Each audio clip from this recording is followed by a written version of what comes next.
the man who wanted to know everything. Once upon a time, in a quiet village nestled between rolling green hills, there lived a man named Elias. Elias was not like the other villagers. While they were content with their simple lives, tending to their farms, sharing stories by the fire, and enjoying the beauty of nature, Elias was restless. He had one burning desire: to know everything. From the time he was a child, Elias asked endless questions. Why is the sky blue? How do birds fly? What lies beyond the mountains? His parents, though patient, could not always answer him. As he grew older, his hunger for knowledge only grew stronger. He spent his days reading every book he could find, talking to travelers for new stories, and even climbing the highest hills just to see what lay beyond. One evening, as Elias sat by the fire with an old dusty book in his hands, an ancient traveler entered the village. The man had a long white beard, deep wrinkles around his eyes, and a staff that seemed to hum with quiet power.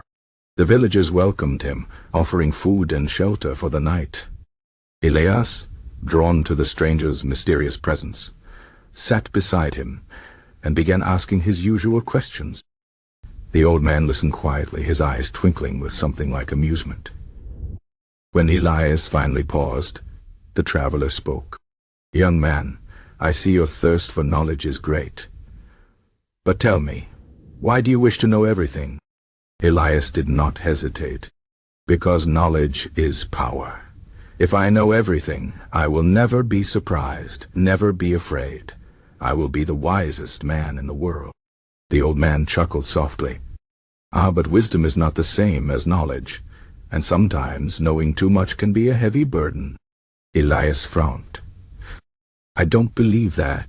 If you know the answers to all things, you can control your fate."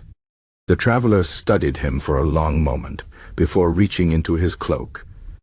He pulled out a small silver key. "Very well.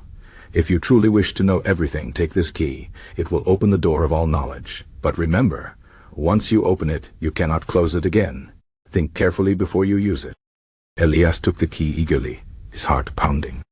That night, when the village was asleep, he followed the traveler's directions to a hidden cave at the edge of the forest.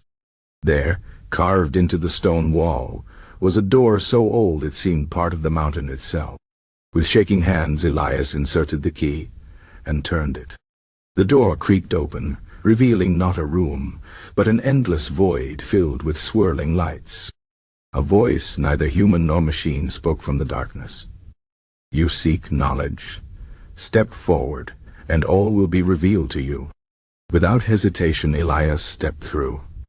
At first, the experience was exhilarating.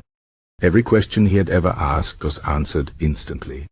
He learned the secrets of the stars, the mysteries of time, the hidden truths of the universe. But as the flood of knowledge continued, he began to feel its weight.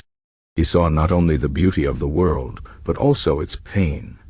Wars that had been, plagues that would come, the sorrow of every living thing. He understood love, but also betrayal.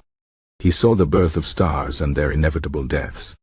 The knowledge was endless, and so was the burden. Elias tried to close his eyes, to block out the visions, but they were inside his mind now. He cried out, begging for it to stop. But the void had no mercy. "You wish to know everything," the voice reminded him.